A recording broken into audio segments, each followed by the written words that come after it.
Hello and welcome to the Liverpool Way podcast. We've just lost 3-2 at Brighton after leading twice through goals from Harvey Elliott and Dom Szoboszlai.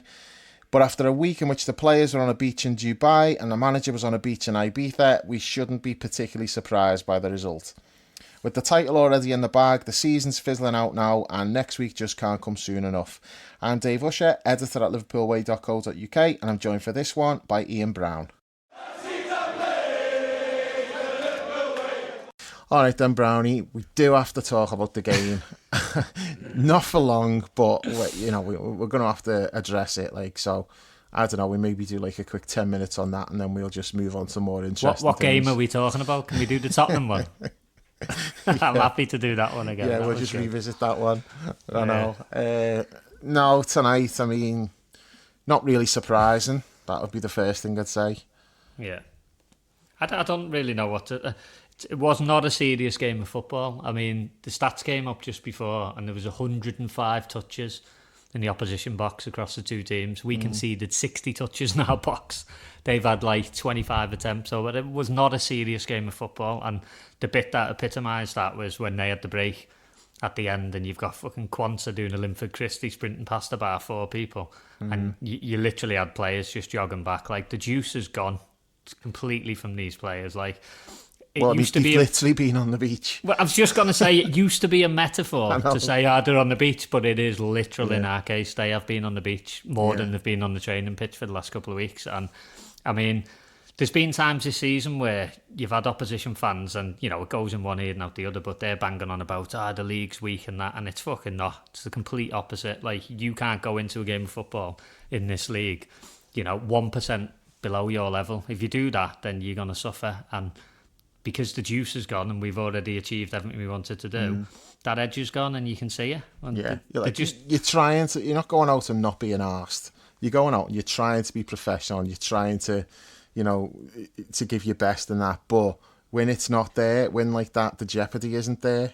Yeah, you can't fake it. No, you can't. No matter what you do, and you even can't if it is only a small percentage off, this is what we're saying. We're not good enough to be able to drop off a few percent and still beat teams like Brighton. Because all season we had tight games where we, actually win the league this year. It's been a hard, loads of close games. It's been a slog. Yeah. And that's when we're actually the stakes are high and we're giving it everything we've got. And even then, it's been a slog. So you take away that aspect of it, and this is what you're left with. It's difficult because there'll be some people in the fan base who will be pissed off because. At the end of the day, as a fan base, we are winners, aren't we? We're not fucking Everton or Man United. We don't like to lose games. I can't say that it doesn't sting. The Chelsea game, I was really pissed off. That stung. But when I sat back a little bit and thought about it, I was like, oh, come on, give your head a wobble. It's in the moment, isn't it?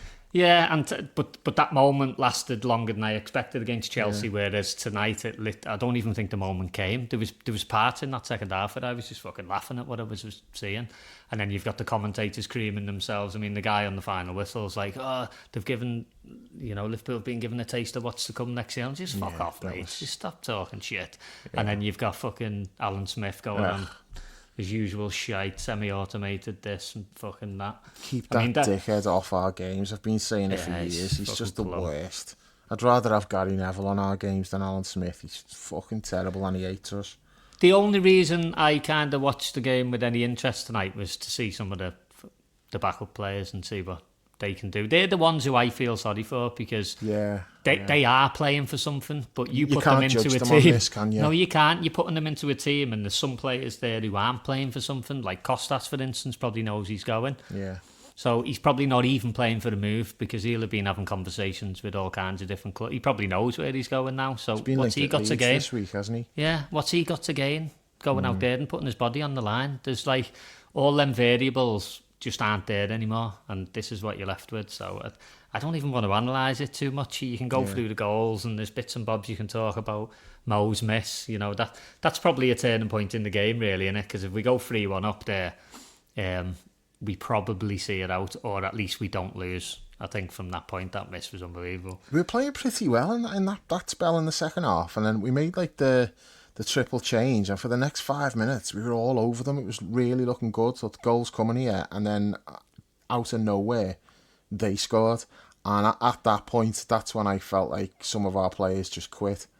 Because from it went to 2-2, we weren't really in it that much. And I did get pissed off. Not massively so, not the way I would have done if there was something at stake. But stoppage time, I was watching us, just no urgency, just passing it round at the back, not trying to get forwards. And I'm like, this is a total waste of time here.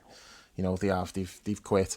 And some people will be like bothered by that, others won't give a shit. I mean, I don't think the away end were particularly arsed. You know, they're just in party mode and that. So part of me feels like, well, you know, the fans who are like travelling all that way, if they don't give a shit, why does anyone else really have a right to get like wound up about it? But there will be people who are disappointed that just because we've got the league won, it's like down tools is not the right expression. That's not what's happened.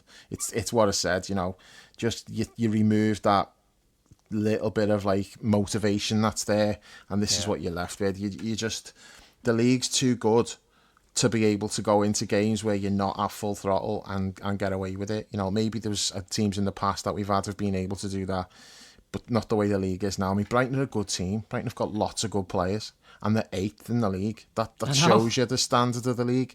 You know, you've got like the likes of Brighton and Fulham and Bournemouth, you know, Brentford, teams like that in that area. Even Wolves and Palace, like teams like that. That's who you know, those 4 or 5 teams you just mentioned, they're the ones I think of when I think about the strength of the league, though, because they're all really good sides in their own right.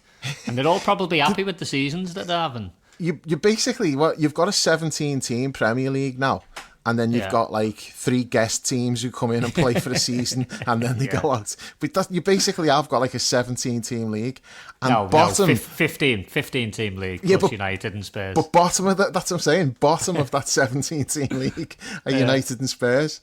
And one of them's going to be in the Champions League. You don't look at them and think this is an easy game if you're playing them, and they're like the bottom 2.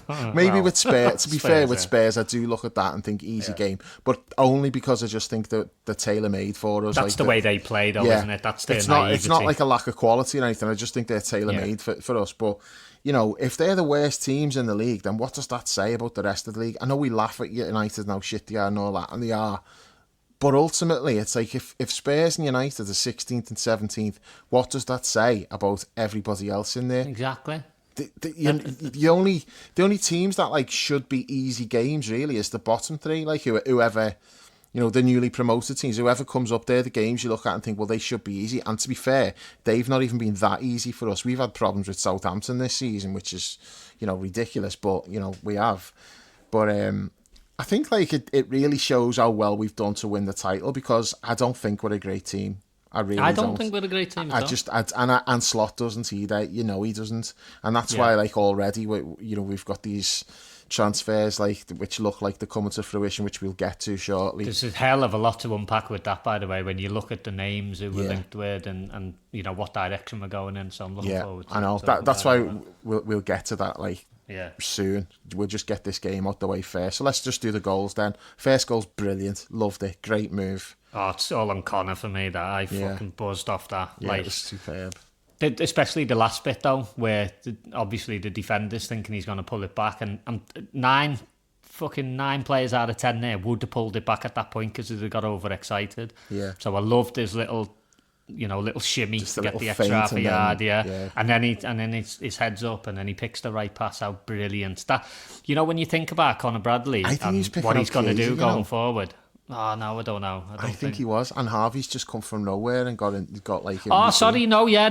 Harvey's run was like a seasoned fucking number 9. You know, the way you get taught to run across the front of the defender, not your teammate. Yeah, but Chiesa like waiting for the cutback, and I do think that's who he's looking to play it to. And Harvey's just out of nowhere.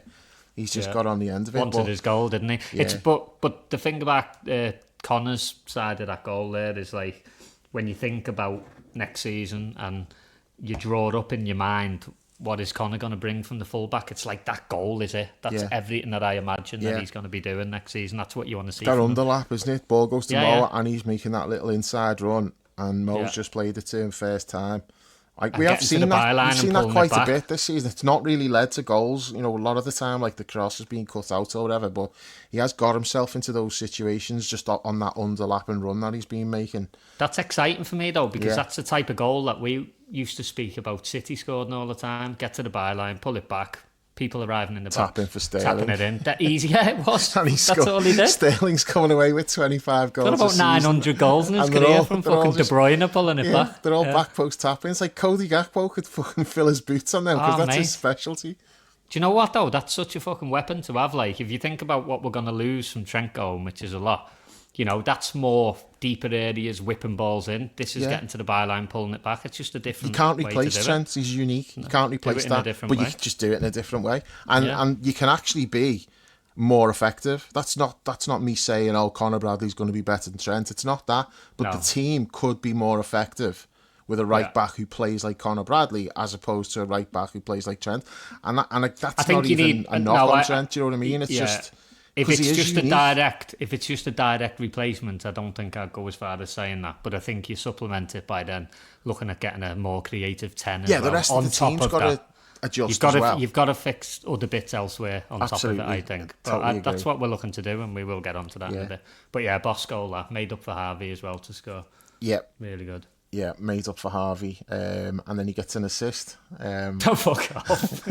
Stu was fuming when I quoted like the assists, because Stu doesn't like the whole assist thing because it's a stick to beat Mo with, isn't it? When like you can not give credit for assists, but I mean, it's a good little ball from Harvey. It's a well worked free kick, and he's drew the defender in. It's a good little ball, you know. No, we're not doing that. We're not doing that. Goal and an assist.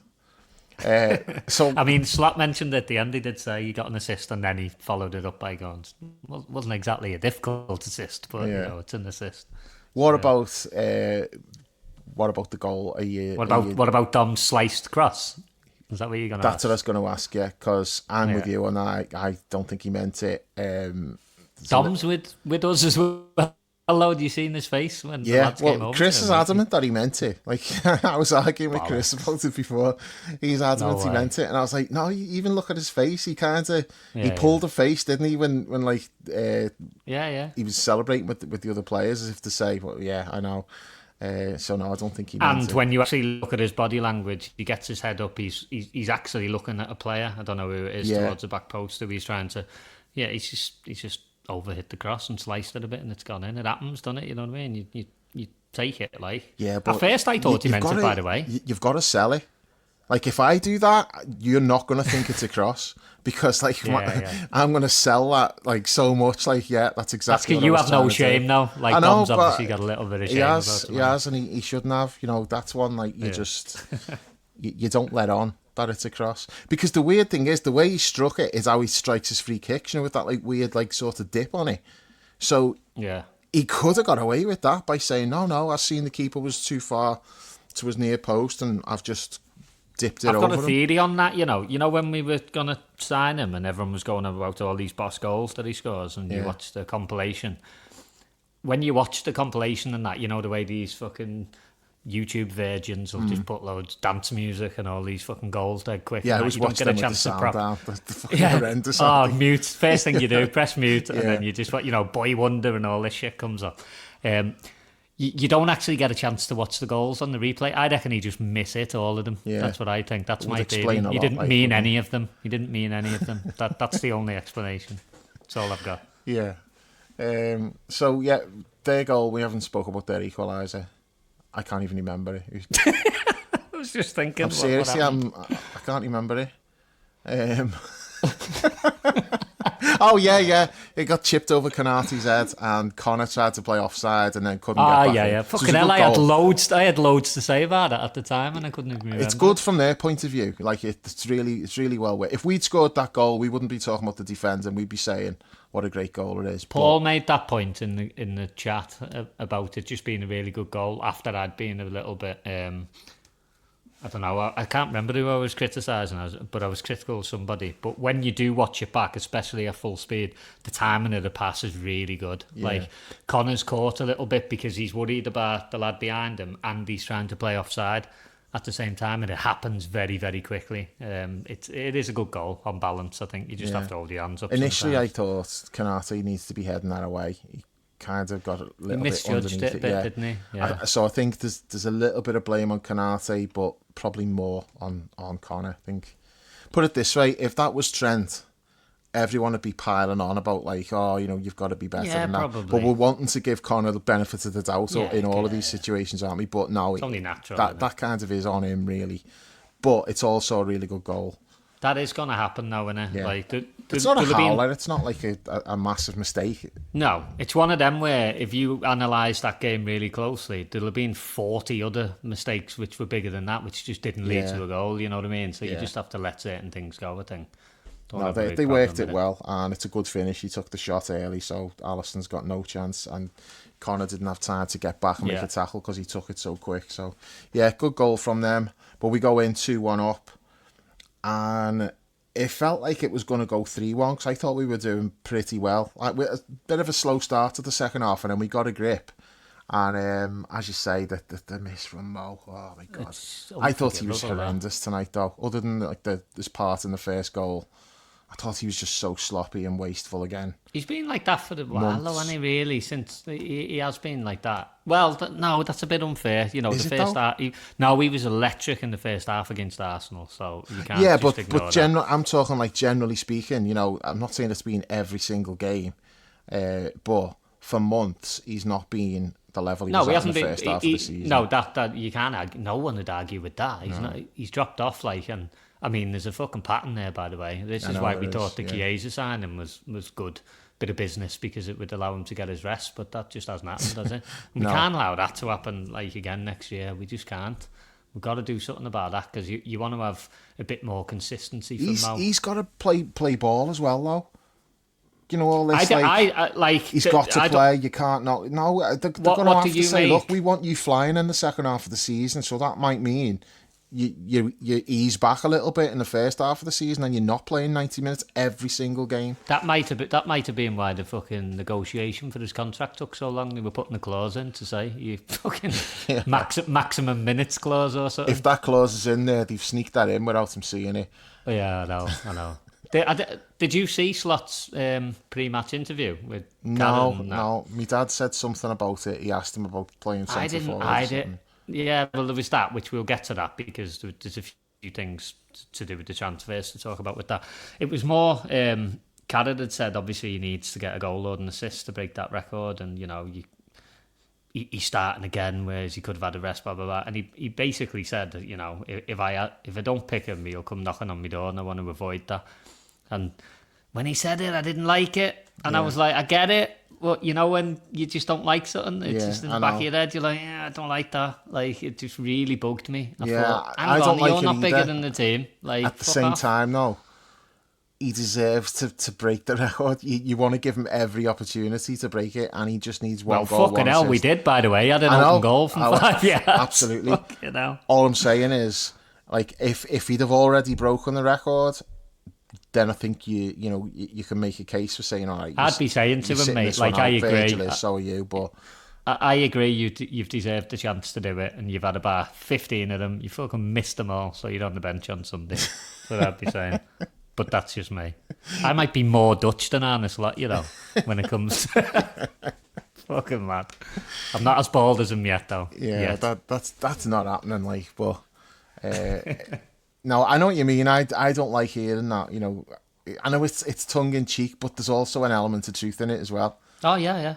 So yeah, not ideal, but at the same time, he is going for that record. And I want him to get it. I'll be buzzing if he does it on Sunday. You know what I mean? You've got to be made up for him. You've got to pick him to let him get the record. It's you've got to let him do it. He's desperate to do it, but the problem you have is that's the kind of shit that fuels him now. So if he doesn't do it, like, he literally could carry that into next year. That's how, like, competitive he is and how much he wants to achieve things. That's not what you said. I'm taking the piss by saying that. Like, that's the kind of competitor that he is. Like, he's just fucking desperate to achieve everything.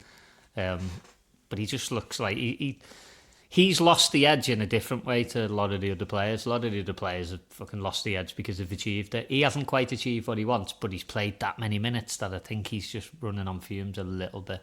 He's just lost that sharpness in front of goal. It's one of them where you say you just need to tap him, but he fucking had He one. was really unlucky with that other chance, though, and the keeper's made a great save.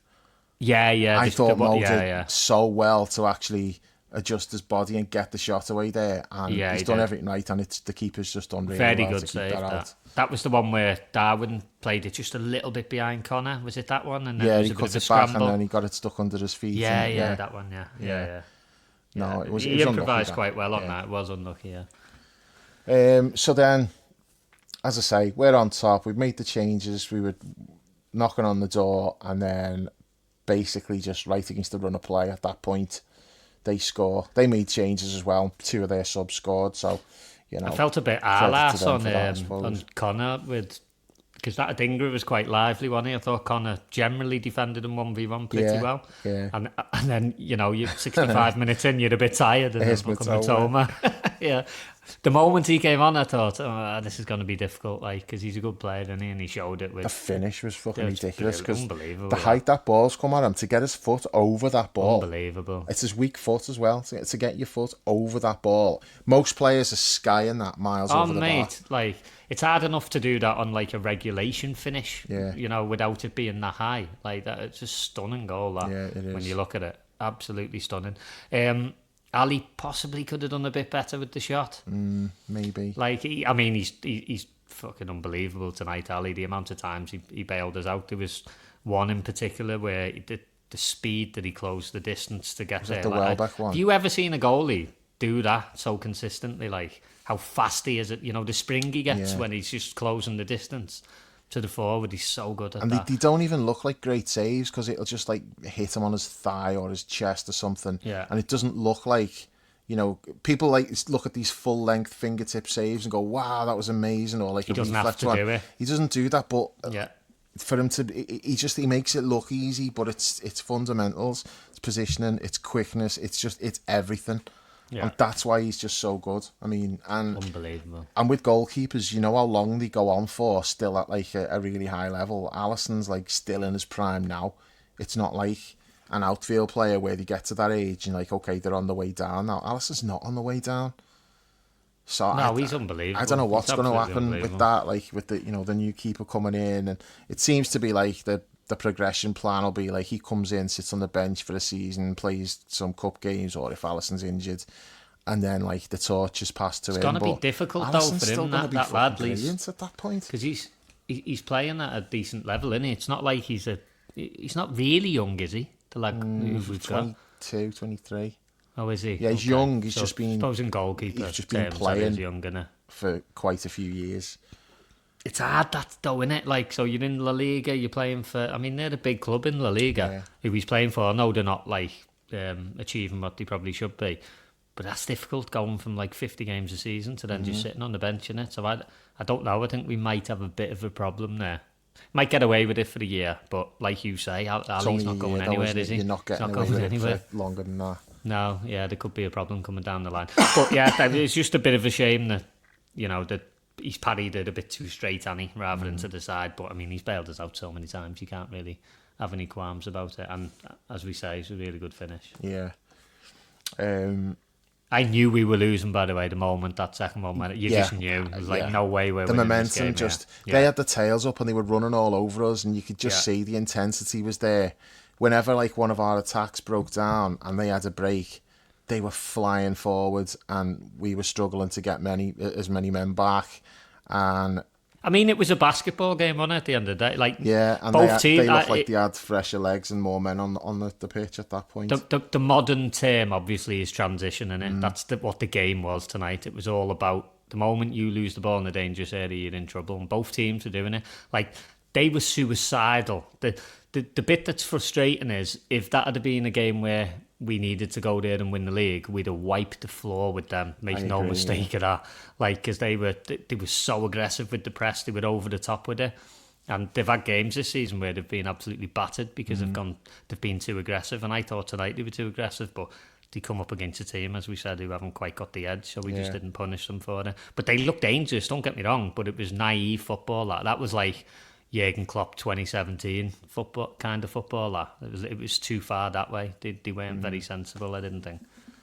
But I agree with that, and I just think that's a game that we win if we needed to win it, but we didn't need to win it, and it shows. Yeah. And like I think it really shows, like just the 3 games we've had since we won the league. I just think defensively it's just not being good at all, and then in attack it's sloppy. You know, when you get around the box, it's sloppy, it's bad decisions, it's players like taking an extra touch and, you know, trying to do something themselves. Like Mo tonight just kept trying to score all the time, and it was like, you wouldn't be doing that if, you know, if there was something riding on this game, you wouldn't be trying to beat like 3 or 4 players, you'd be laying it off. And I want to talk about Chiesa, because it's a tough game for him, and I think that we kind of saw to some degree why he's not being playing. I think the physicality of it and the speed is just a little bit much for him. But he's got quality. You can see that. I mean, that like raking pass he played to Mo in the first half, stunning. Yeah, and he did so well with that chance for Bradley as well. Like, fucking knobhead Alan Smith on commentary going on about, a striker should go himself. No, he lured them all in, and there was 3 defenders blocking his way for that shot. If he'd have hit a shot there, chances are someone's going to block it, but he held on to it just the right amount of time to suck everyone in towards him, and then he rolls a perfect ball to Bradley. I thought that was great play from him. Yeah, it was fantastic. And it's just a shame that Connor didn't put that away, because if he scores, then I think people are looking at Chiesa's assist and saying, oh, look at that, that's what he can do, that's really good. But as it is, it'll just get forgotten about because it didn't end up in a goal. Yeah, it was really clever. Like, he did certain things tonight where there's been rumblings, hasn't there, from certain journalists and little bits coming out about how the coaching staff like are shocked by how bad he is and all this. You heard all these rumours, and I just think that's bullshit. Like, you saw enough things from him tonight to know, no, he's got quality. Like, yeah, the physicality is a problem, especially when, I mean, fucking hell, he's playing as the 9, which I don't recall him ever playing as a 9 before. Maybe he has, I don't know. I've not seen loads of him, and he's up against like Van Hecker, who's dead aggressive and wants to be right up against Webster you as well. So. Yeah, they're just kicking shit out of him. So in a way, he finally gets a start, and he's fucking out of position. Do you know what I mean? It's like, fuck's sake, that was a bit harsh. I really wanted him to score, and it opened up for him, didn't it, in the second half? And he scuffed his shot. That fucking annoyed me, because I really wanted him, like, because the song was like proper bouncing. I know you're not a big fan of the song, like, I just think it's a little bit iffy. You could proper hear it though, couldn't you? And like, it would have been amazing if he'd have scored. Like, it would have been a nice moment for him. And when that opened up, I thought, there you go, there's your chance, and he proper scuffed it. I know, it's a shame. I think he did all right though overall. He did have a bad game, did he? He was okay. I'd have preferred him to have stayed on as well, to be honest, instead of your boy coming on. But anyway. Well, I mean, I don't want to dwell on that point, but once again, he's not starting, and despite them denying that thing about the clause with Benfica, it's got to be true. It has to be true. I don't understand how, like, I mean, Slot sat in the press conference and laughed it off, didn't he? And he went, I remember saying at the time, Slot went that far with what he said. Like, he didn't have to go as far as he went. So I came away from that going, nah, there's no clause. There's no clause. He's totally thinking it. And then ever since, like, literally every game goes by and I'm like, oh shit, there's a clause. Like, why not just fucking be upfront about it? Like, because is it meant to be 5 million quid? It's a terrible look, 5 million euros. It's a terrible look if you admit to that. That's why, like, I've got no problem with him lying about it. It's Everton behaviour. They're fucking Dele Alli him. Oh yeah, we're not picking you because we've got to pay extra money for you. I mean, the thing is, like, people will say, oh, what, so it's worse then? But we could be looking at that. You know, it might have been something they were thinking about when it came to trying to get Trent to sign a contract, for instance. You know, I'm trying to play devil's advocate a little bit and try and understand, like, you know, you can explain it away in a certain way. I just think, like, people will say, oh, he's not playing because he's shit. Well, if that's the case, why does Slot put him on for like half an hour pretty much every single game? If it was the fact that he didn't want him on the pitch because he doesn't think he's any good, he wouldn't be bringing him on as a sub all the time. Like, you know, he got on ahead of Jota last week. He came on before Jota did. And so it's not that. There's a reason why he's not been starting him, and I think it's fairly obvious. If he doesn't start next week, then I'm 100% sure it was because there was that clause. He's had one start since Boxing Day, and he scored and won a penalty in that game. And then he's been on the bench ever since. He was on the bench before. After Brentford, he was back on the bench. It's like, it doesn't really matter what he was going to do. He was always going to be on the bench. No, he's not, at the end of the day, he's not part of his plans, is he? No. That's clear. It's been clear for a very long time. I don't disagree with it. I know you probably do, but... No, I don't. If he's not on his plans, he's not on his plans, and like, he should go. So I've got no argument with that at all. It's like, if he doesn't want to pick him, and I don't think that he fancies Jota either. Yeah, but you're not going to get rid of both of them. But I just think he's in his head. He wants a certain type of forward, and neither of them are that type of forward. I don't think we even know what that is yet. No, do we either? I think my suspicion is that we go for Alvarez. Yeah. I think that's far more likely than the other players who we bring. Right, let's get this last goal done and fucking move on to all that. Yeah. What happened? So it was the offside. The one where he thought it was offside, but it wasn't, was it? No, it wasn't. Jirel there, I mean, I thought he had a good game overall, but again, there's a goal where you can point to it and go, me fucking hell. Again, he thought he's one of our better players, but you're right, yeah. I'm not talking about the offside either. It's the reaction to it. He got so obsessed with like thinking that's offside that he forgot to do his job and get back in and deal with the ball that came across. Yeah. There was one other moment as well, actually, where he cleared the header straight back into the danger area. Yeah, just put it behind for the corner. Because it's a difficult one. You can't get any power on that to head it out. Yeah, exactly. It's just going to pop up. It's an easy thing to just nod it over the crossbar. You're not risking an own goal because you're just going to head it up in the air and over the bar. They're the things that I don't want to say concern you, because that would be unfair because he's a young centre-half. They're the things that he has to do to develop. You know what it is?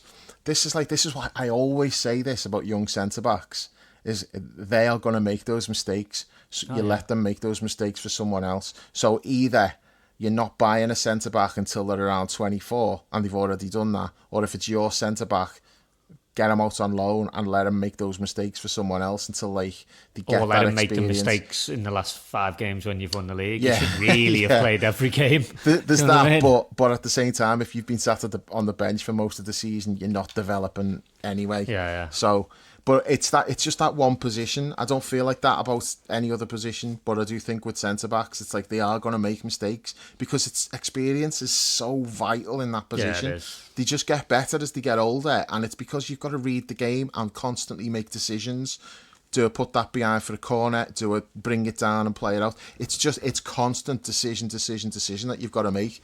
And he's 22. And generally speaking, if you make a mistake, obviously you've got your goalkeeper to bail you out, and luckily we have Ali, so that does help. But you know, it's a lot of the time it's going to lead to a goal. The only other position that's worse than that is a goalkeeper. Yeah. If you make a mistake as a centre back, you're in big trouble. You make a mistake as a midfielder, you can generally get away with it because there's enough players around. But that's how I feel about Quansah. Is like, you know, he's got like a massive upside of like what he could become because he's got all of like the ingredients that you'd need. But at the moment, he's so fucking unlucky. I mean, the game at Chelsea, again, he played well. And he's come away from that game with an own goal and he's given a penalty away. I know. And neither of those I think I said in the match report, like for that, it was like, if he fell in a bucket of tits, he'd come out sucking a dick.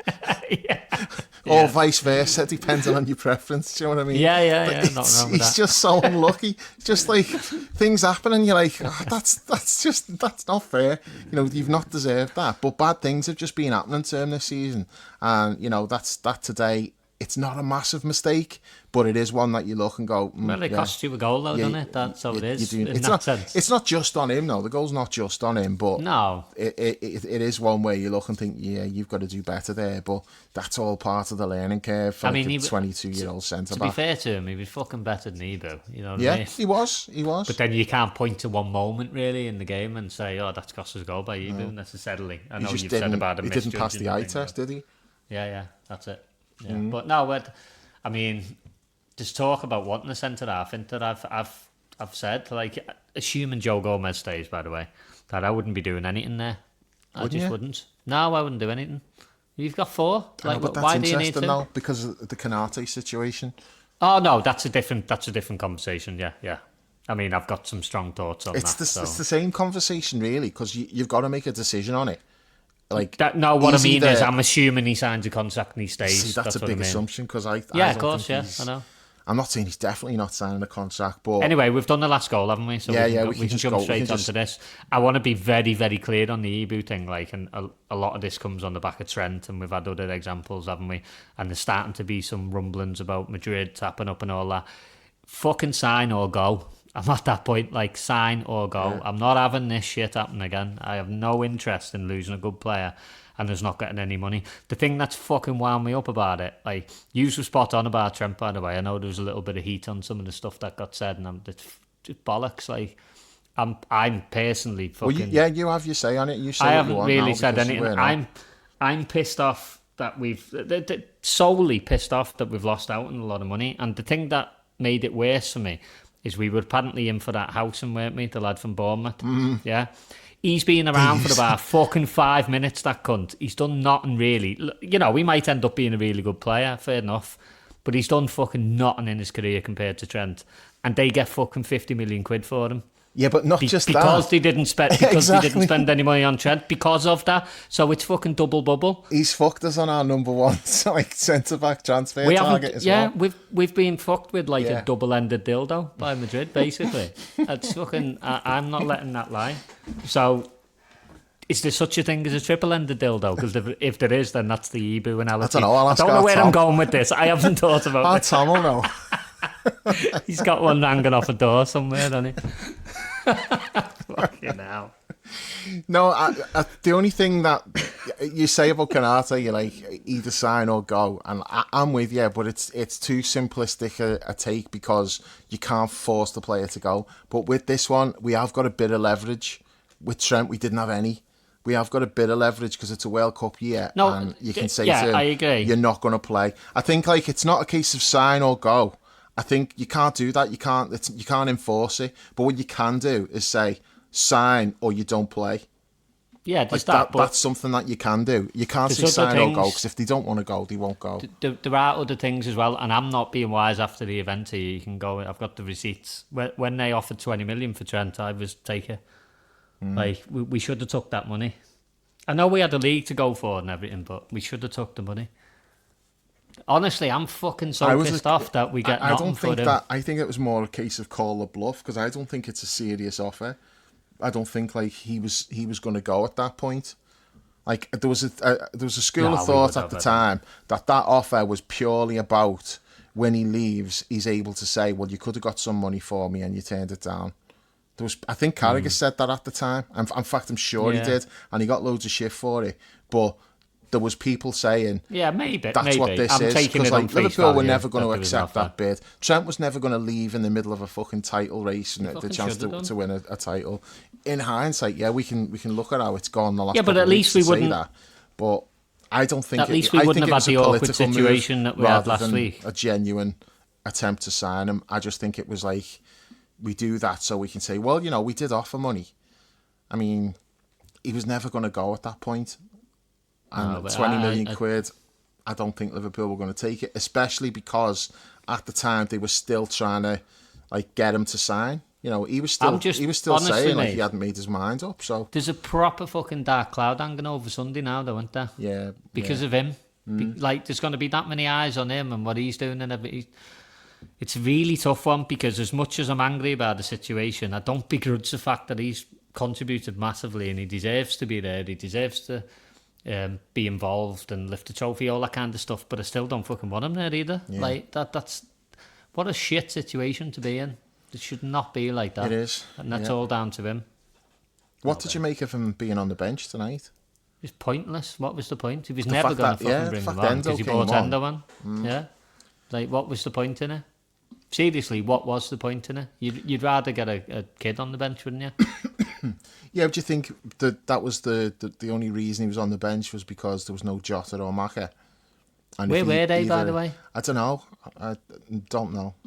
But there's got to be other people who could have been on the bench. Fucking James McConnell, you know what I mean? Like, I don't get it. Yeah, that's a separate argument. I know what you mean. But if either of the two senior players were available, someone doesn't make the bench, he would be like the obvious one you would have thought. So I think he was only on the bench just because there was 2 lads missing, really. But and they will be available next week. Well, I'm saying that like there was talk that Macca's missus is having a baby. Oh, right. Okay. So if that's why he didn't play, then you'd assume he'd be back for the weekend. I don't know what Jota's situation is, but I just don't think he should be on the bench next weekend.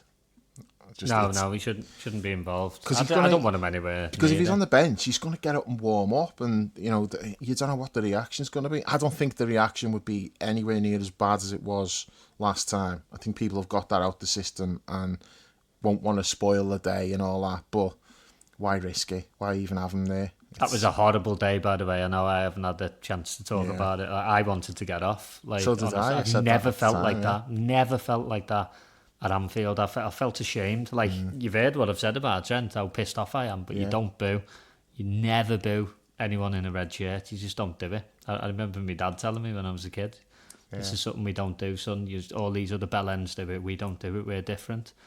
And a little bit of that got lost on the day, and that's fucking extremely disappointing. Yeah.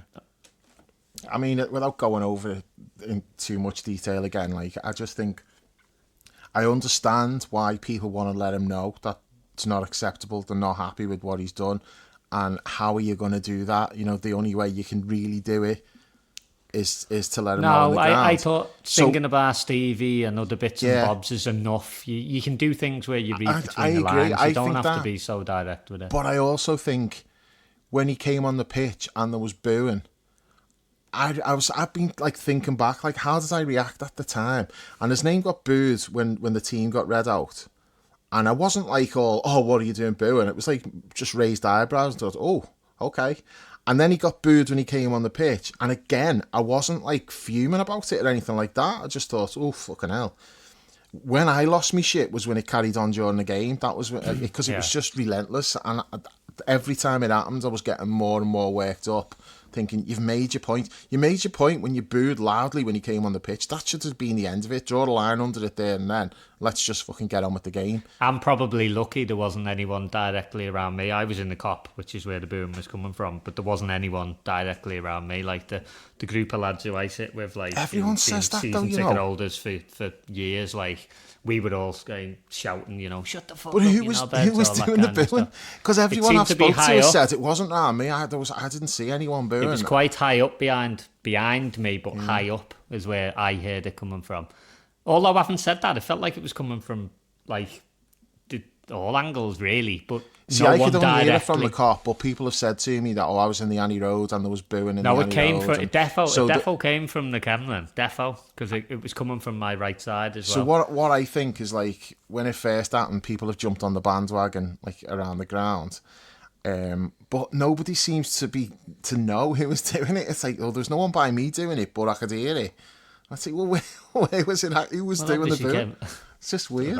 You read the forum and, like, everyone on the forum's like, no, there wasn't anywhere I was, but I could hear it around, like, who loves a good conspiracy theory? We're fueling some dangerous maybe it's those famous fucking speakers where, like, there we go, on the Anfield European nights where it's a fake atmosphere with those speakers that we use. Yeah, they accidentally put a YouTube video on. Maybe it was like the Evertonians fucking sabotaged it, playing their own booing track. Yeah, that's it. Could be. But now, like, just going back to your reaction, I know we've already done this, but I want to have me say a little bit. Mine was a little bit different to you when he got booed on the team sheet. So when I said to me mate, I said, hang on a sec, like, Trent's coming up in a sec, be interested. I sensed it. Like, I know a lot of people have said they were taken aback by it. I thought it was going to be pretty negative, not as much. I thought there'd be a bit of booing, but it probably went a little bit further than I thought. But I definitely said to me mate, have a listen here, be interested to see what happens. And the moment it happened, I said to him, he can't fucking come on. He can't. He's got to read the room here. Don't be bringing him on here because there'll be murder. So I couldn't believe it when I saw him, like, getting ready to come on, and he's on the touchline. I'm like, oh no, mate, what have you done? I've got me fucking head in my hands at this point. I'm like, what are you doing here? Because I knew it was going to happen. Yeah. You just had the sense. You just had the sense it was going to happen, and then I just thought that was a huge mistake. And I'm glad that he's learned from it, because I thought, after seeing his comments after the game, I thought he was going to double down and play him again tonight, and that would have been a huge mistake. So I'm glad he hasn't, and hopefully it's the same on Sunday. But anyway, I want to draw the line under that. You can fuck off. Good riddance. Just before we draw the line under that, though, I want to ask what your thoughts were on the whole Summer of '66 thing. Oh, fucking hell.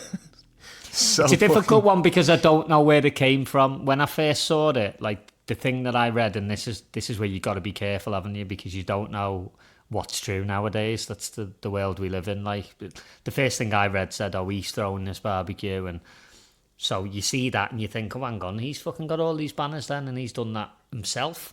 And how egotistical is that? And then it comes out, other people are saying, "No, the club did it for him," and all this, and I'm like, either way, I didn't like it. Yeah. I can't sit there and say I was fine with it anyway. No matter who did it, I didn't like it. Yeah. I'm not the whole thing about him having a farewell party and all that. No issue with that whatsoever. Do it in private, though. Don't be rubbing it in people's fucking faces. Well, to be fair though, it was mostly kept under wraps, and then the first I seen of it was it was one of Trent's fucking relatives was posting pictures, wasn't she? She was posting pictures of it with She the one who was taking the piss out of someone being from Breck Road or something like that. Fuck off. And liking tweets about calling us victims and stuff. Yeah, fuck off. Yeah, so that was where it initially came from. It's not like the club were pushing it out there. Oh, look what we've done for Trent, or Trent himself putting stuff out there. I don't think it didn't come from that.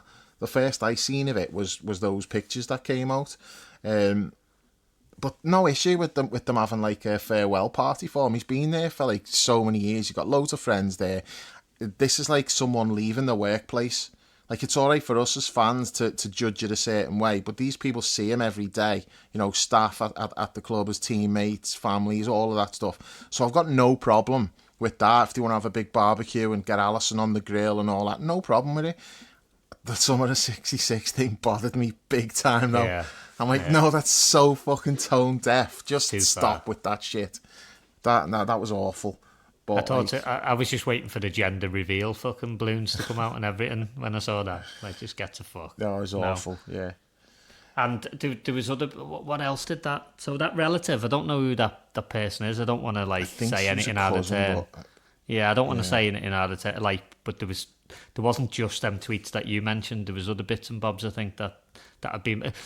She said, the fucking Trent, go and chase your dreams. Hang on a sec. Your dream was to be fucking captain of Liverpool. Don't be fucking pulling shit like that. You've never dreamed to play for Real Madrid. Yeah. You mentioned the fucking thing about Barcelona. Get to fuck. That's fake. Nobody believes that shit because it's not fucking true. He's basically going so he can get a reach around off his mate in the changes. That's it. That's the main reason. It's why never been his dream until the last 12 months. So yeah, just stop with that shit. We're not buying it. Not buying it's different. If that's Alexis McAllister, then you're he probably did grow up dreaming of playing for Real Madrid. Because Coutinho's the good example, though. Yeah, South American players, it's Barcelona and Real Madrid. They grow up looking at that. And I didn't like him going, by the way. I did not like him going. I mean, a lot of us pointed out it's going to be a mistake, and I mean, he ended up playing for fucking Aston Villa. So, the prosecution pointed it out to him, didn't he? Yeah. So, but we got fucking 100 million quid. This is the big thing. 140. It's fucking wild. They're probably still paying his wages now, and he's fucking. What does he do now? Does he work in Nando's or something? I don't know what's going on. I think he's in. Did he go? Is he back in Brazil now? I know he had a little spell in Qatar or somewhere like that. I think he might be back in Brazil. I wonder what he looks like. Oh, the way some players retired and he just fucking blown up. Do you reckon he's going to go like Prince Nassim? I reckon he's defo. Yeah, it's telling you. Yeah, like Ronaldo. Prince Nassim was just a little skinny fella. Now he's just round. Just this big. He's like when Homer went fat, when he put all the weight on, and he was wearing that big dress thing. that whenever I see Prince Nassim, that's what I think of. It's when Homer had to weigh 300 pounds to be able to work from home. Fucking unbelievable. You reckon Coutinho's going to go like that? He's defo, I'm telling you. For some reason Casemiro's just popped in here, but he's already like that. That's the fucking his face thing is. With him. He's got a face of a 300-pound man. Okay, no. So I just keep going back to losing him for nothing. I know I get all this point about, well, he came through, he didn't cost us nothing. Bollocks. I want market rate for the fucking top players if they're going to leave us.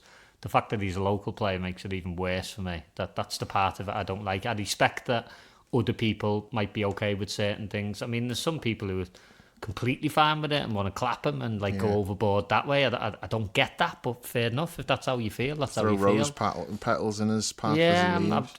I'm not really going to tell you not to. If that's how you feel, knock yourself out. Exactly. But I'm allowed to feel how I feel as well. So don't be coming at me and telling me not to feel like that. I just feel if you can just remove all like the negativity from it and wish him well, good for you. Do you know what I mean? No problem with it. I'm way more petty than that. I can't. I'm not. No, that's not me. I can't do it. But equally, I'm not at the other end of the scale either. I'm somewhere sort of in the middle really with it. It's like I don't like what he's done. I don't wish him well. But you've heard what I've said about it, and I was fuming about the booing, so that tells you everything. Same, yeah. Anyway, well, we've got his replacement pretty much. Yes, waiting on confirmation. So, what are your lovely thoughts on segue, that? by the way. Well done. I know that's good. I've been doing this a while now. You know, I'm practicing. Do you know what? I've been doing a little bit of me research on him. You know, looking at YouTube some of the videos with the sound down.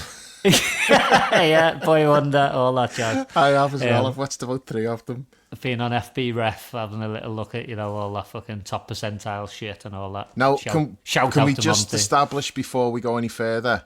It's not his dad. Okay, that's what I needed to check. Yeah, it's not the Frimpong who played for Arsenal, is it? No, definitely not that one. Fucking hell, I've lost my train of thought now. That was the highlight of the whole season for me, that day in the chat with life. And Monty's like shouting the odds, talking down to everyone. Are we gonna do some kind of end of season like awards or something? Yeah, if we do, that's the fucking winning moment. That's the winner. Nothing's ever gonna. I reckon I'm gonna be talking about that when, like, my last breath. I'm going to be like, Kyle. I'm going to be fucking telling them all about it. There was this one time. Fucking gone. Honestly.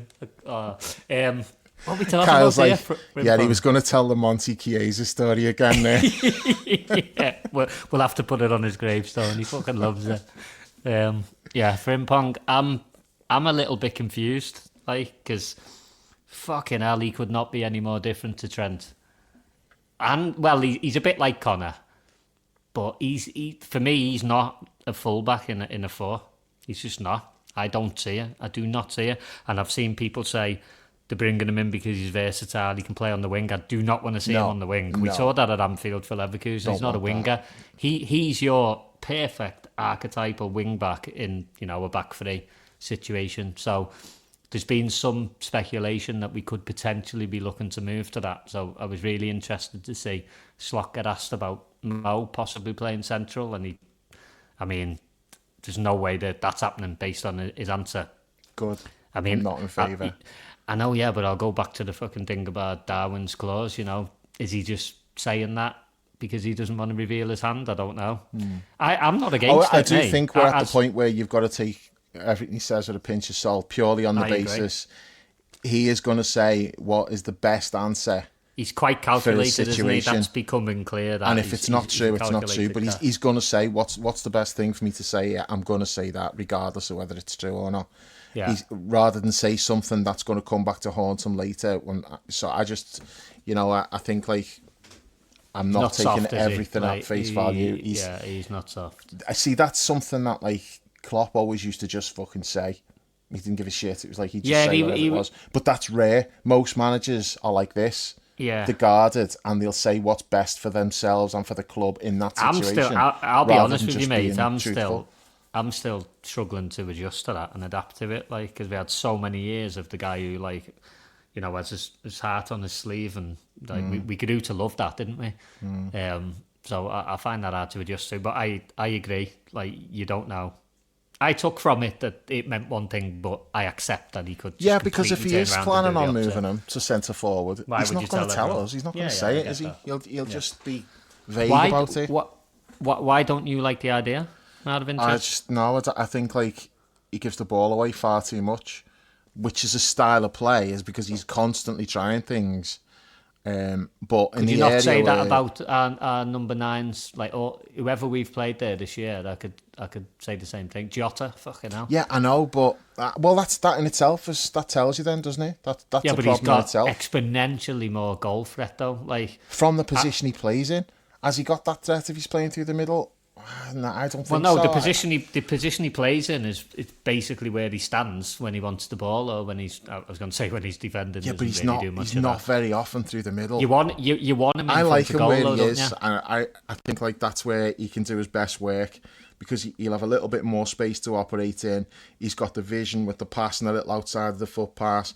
I just think you're taking too much away from him if you're playing him through the middle and he's stood up against two fucking big centre backs. No, I want him. I want him. I'm not totally. I'm not disagreeing with you. I understand. Like, of course, that's logical. It makes sense. I'm just thinking as he gets older and he starts to lose little bits, because that does happen. Like, he's not as quick as he was. Like, he's compensated for that in other ways. He's still a fucking world class player, and he will continue to be.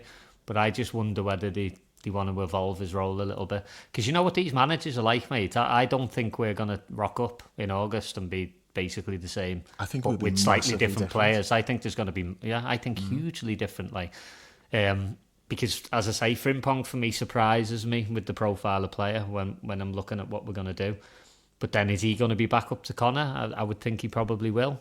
And you could argue it's the club being clever, because they love a fucking release clause, don't they, when they think there's value in it. So I think that's a big part of it as well. You know, the profile might not be perfect, but allied with the release clause and looking at the overall whole package, they might think it's a no-brainer. So, I mean, one thing about him, which I do like, is about the style, because I've took a load of heat for pointing out that I'm not a massive fan of this slow possession-based stuff, you know what I mean? I like fast-paced transition, that kind of stuff, and all he wants to do is go forward. That's all he's interested in. He's not interested in doing much else. He just wants to bomb down the wing and cause havoc. And Same with happy Kirk days. on Sign the me up. other I like side, that.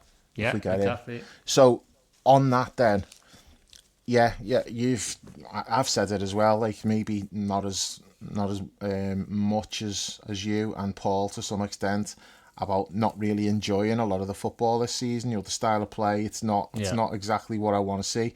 But the one caveat I've always had with that is I don't think it's what Slot wants either.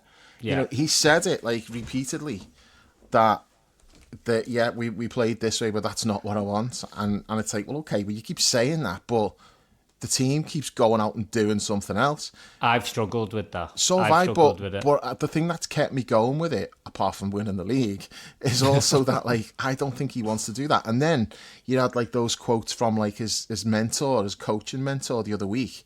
And he's like, you know, he's a genius. He's like, he's such a brilliant coach. He's won the league and he hasn't even got the team playing the way he wants them to play.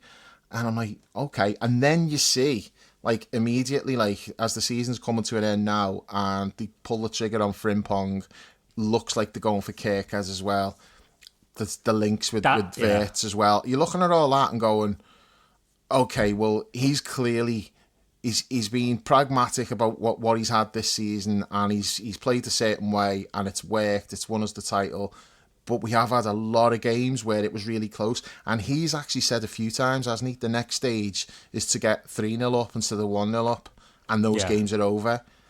But we've never really had that. Most of the games have been in the balance, like with just one goal in it until late on, and then maybe you get the second or whatever. We've had so many games that were close. And that's not what he wants. He's like, no, I want us to be like a 3-0 team. You know, I want us to be 3-0, and then that's it, game's won. And then you look at like the players we're linked with now, and it's like, okay, this is a move away from what we've got at the moment. You know, okay, Kirkez is kind of like Robbo when Robbo was flying forward all the time. So then you're on the other side, you're bringing in Frimpong to go with Connor. Again, that's like it's because the talk was, do we sign like one of these hybrids or a centre back who can play full back, and you know, like the whole like Man City thing, like they were doing that, weren't they? And Arsenal have done it as well. And it's like, no, we're going back to the racing snakes, where we're just going to fucking fly all over the pitch, pace everywhere, just run at you.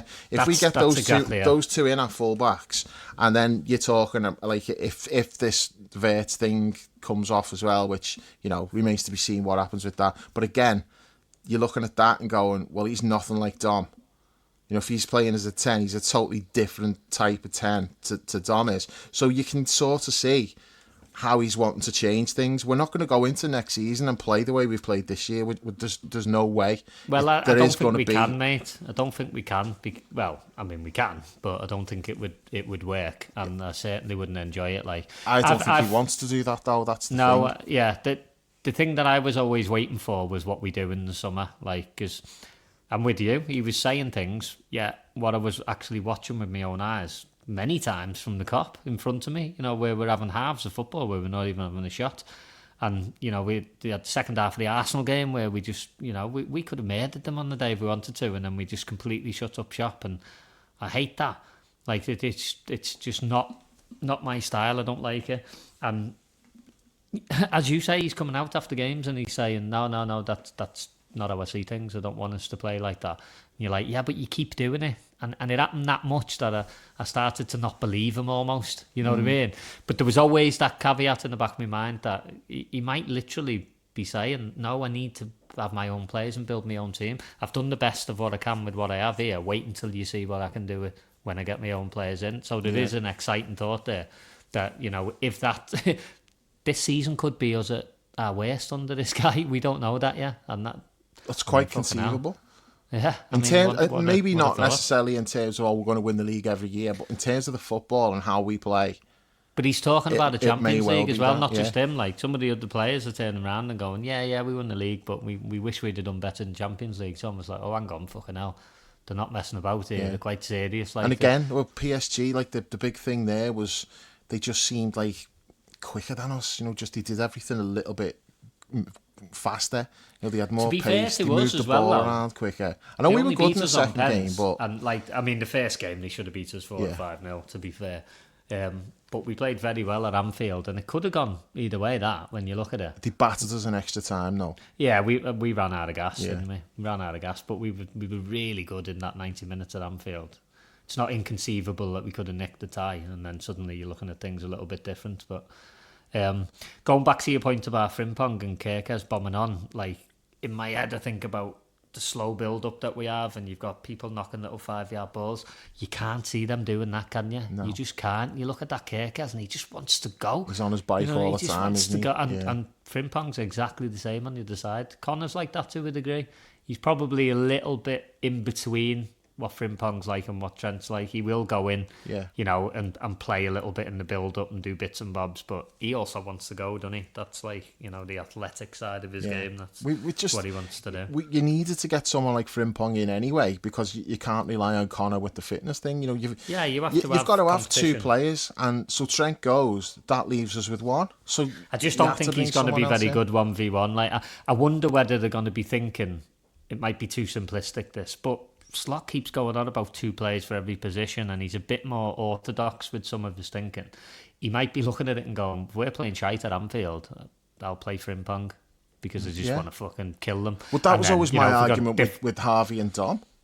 Yeah. We're playing shit teams at Anfield. I want Harvey in there trying to unlock the defence rather than Dom just running about doing nothing because the team's all behind the ball. Dom's another exciting one for me in the sense that, you know what I think about him, especially when he's playing as a 10. Like, I want more like guile and creativity and, you know, like a maverick player who can go past people. And Dom's not any of that. I mean, his legs are fantastic. No one can doubt his work rate, his energy. You know, it definitely brings something to the team. But your number 10's like your flagship player, you know what I mean? It's as I say, it's your maverick player. For us, it's the old like number 7 in it. It's your Dalglish, it's your Keegan.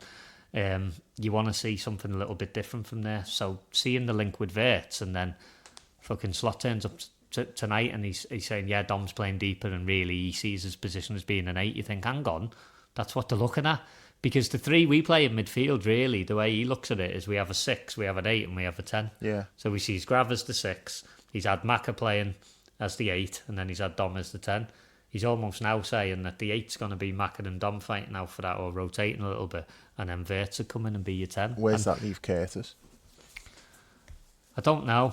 To be fair, Curtis, he's a bit part player, isn't he? He's a traditional squad player who comes in, he can do bits bits here, there and everywhere. And if he's happy doing that, by the way, you know, as a local lad and everything, he doesn't strike me as being similar to Trent. He's not going to want to go anywhere else, I don't think. Harvey's probably similar, isn't he? Yeah, so they're if good players to have. In, Harvey's like... Yeah, the writing's on the wall for him, but as a big red, he might stick around for another year at least. I think you get one more year out of him. Even if they accept a bid for him, I think Harvey refuses that and wants to fight for another year. But not the for him, he won't on the do wall. it this time but next year. With Curtis, you know, I was thinking about this today.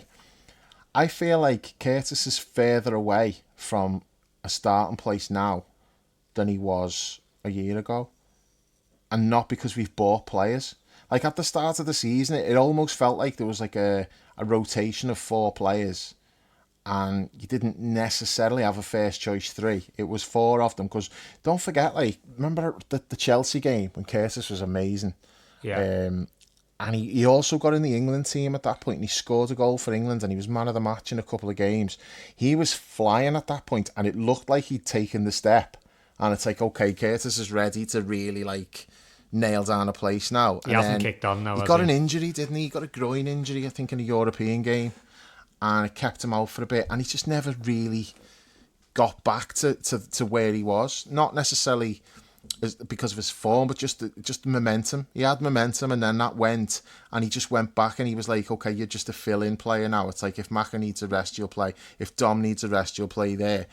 And it went from, like, I feel like having 3 places and 4 players who were just going to rotate to fill them to having like a clear first choice 3. Yeah, and then he was the clear 4th though, wasn't he? Yeah, but he was getting really close. It felt like he'd taken that step, and you know, after that Chelsea game, we were all like raving about like how good he was, and you know, this is going to be when he takes that leap. And he was flying I've for never England, been like that with him. No, you know that. Like I'm not. I know because some of yous are like. I just can't. I don't like that type of player. I get where you're coming from with it because on a bad day, and he's taking 10 touches and slowing everything down. And when everything's already slow. But when he is on form and he's confident and he's doing things like without thinking too much, I think he's a really good player. But I do feel like it's a bit harsh to say he's taking a step backwards. I don't necessarily think he has, but I do think he's further away from nailing down a starting spot than he was at the start of the season. Yeah, definitely if what they're looking to do comes off as well. I mean, what do we think about the Vert stuff though? If I'm honest, I just smell Caicedo again. That's I don't, because we never met Caicedo. We never like met with him for talks. It was sort of like almost a last minute, well, let's see if we can get him, rather than this is different. He's flown over, like his parents or his agents, aren't they? Klopp defo spoke to Caicedo, didn't he? I know he might not have met him. It might have been a virtual thing or whatever. No, he did. He spoke to him. Not to the point where like like this, for example, he's flown in and he's met us for talks. I don't think it ever got to that point with Caicedo. Maybe like a phone call. Something like that. That was as far as it went. I do think there was a phone call, yeah. This is different. He's flown in from Germany to talk to us. And the other thing that's interesting about this, Man City the other week, all like the Manchester press were all going on because they were briefed by City. That's how these things work. Because like they got it from City that Guardiola loves him and they're going to go for him, and like they were confident of getting him. The day that he flew in and had talks with us, there was also rumours that he met City on the same day, but then I've seen stuff in Germany that said it was Bayern Munich's president, Uli Hoeneß. He said like he met Liverpool, he didn't even meet City. So he's flown over and had talks with us. That day, City were briefing their journalists on their patch again. No, we've cooled our interest. That you've overstated that. We were never really that much in for him. And it's like, well, you're only doing that because you think he's going somewhere else. And would they be that arsed if they thought he was going to Bayern? Because City's press office are fucking obsessed with Liverpool. Oh, they hate us, don't so many stories I've heard over the years about how they carry on. So, like, if he was coming here and not City, they would be doing everything they can to say, no, we didn't want him. But, like, the talk is, it's like, Liverpool think he's going to Bayern Munich, but if he doesn't, then we'll be right in there. But Bayern Munich have kind of been downplaying it a little bit themselves, haven't they? Like not knowing if they'll be able to get it done. There's other talk that Leverkusen would much prefer to sell to us than sell to Bayern for obvious reasons. So, I don't know. I mean, the fact No, that they've flown him in and they've talked to him tells me that they are prepared to go for him. Whether they get him or not is another matter. But it's not one of the people saying, "Oh, look, they're just pretending to say to show that they mean business." That's not what it is at all. They are definitely. We wanted Caicedo. You don't fucking bid 111 million quid or whatever for somebody. Unless you're just trying to fuck Chelsea over and make them pay 30 million more than you were offering. But honestly, I don't buy that stuff about we don't act like that. That's just stupid. No. That's just people fucking being stupid.